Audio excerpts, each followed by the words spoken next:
I then concluded to go and have a talk with Peter Maxwell, in whom I felt sure I could rely.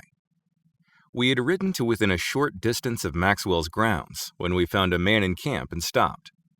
To Poe's great surprise, he recognized in the camper an old friend and former partner in Texas named Jacobs.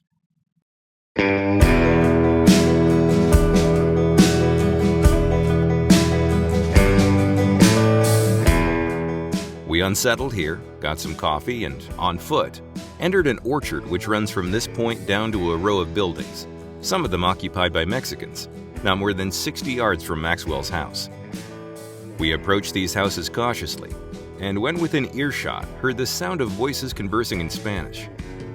We concealed ourselves quickly and listened, but the distance was too great to hear words or even distinguish voices. Soon a man arose from the ground in full view, but too far away to recognize. He wore a broad-brimmed hat, a dark vest and pants, and he was in shirt sleeves.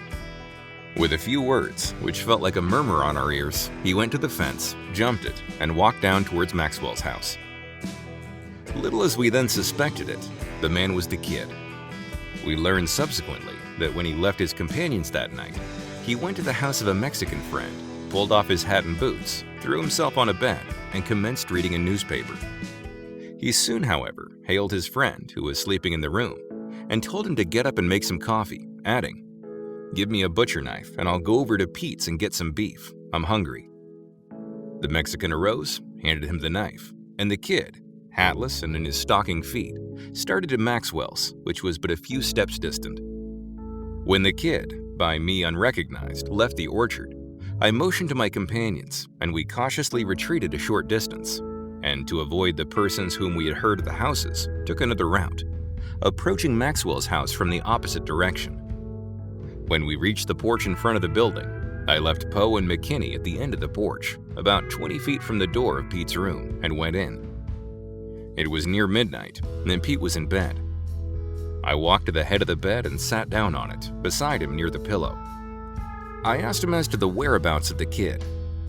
He said that the kid had certainly been about, but he did not know whether he had left or not. At that moment, a man sprang quickly into the door, looking back, and called twice in Spanish, "Who comes there?" No one replied, and he came on in. He was bareheaded. From his step, I could perceive he was either barefooted or in his stocking feet, and held a revolver in his right hand and a butcher knife in his left. He came directly towards me. Before he reached the bed, I whispered, "Who is it, Pete?" But I received no reply for a moment. It struck me that it might be Pete's brother-in-law, Manuel Abrea, who had seen Poe and McKinney and wanted to know their business. The intruder came close to me, leaned both hands on the bed, his right hand almost touching my knee, and asked, in a low tone, "Who are they, Pete?"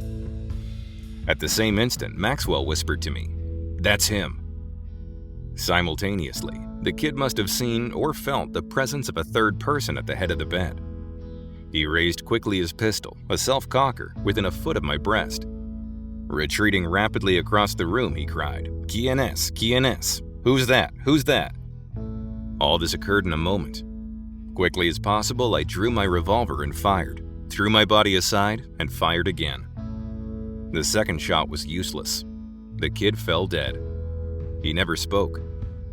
A struggle or two, a little strangling sound as he gasped for breath, and the kid was with his many victims.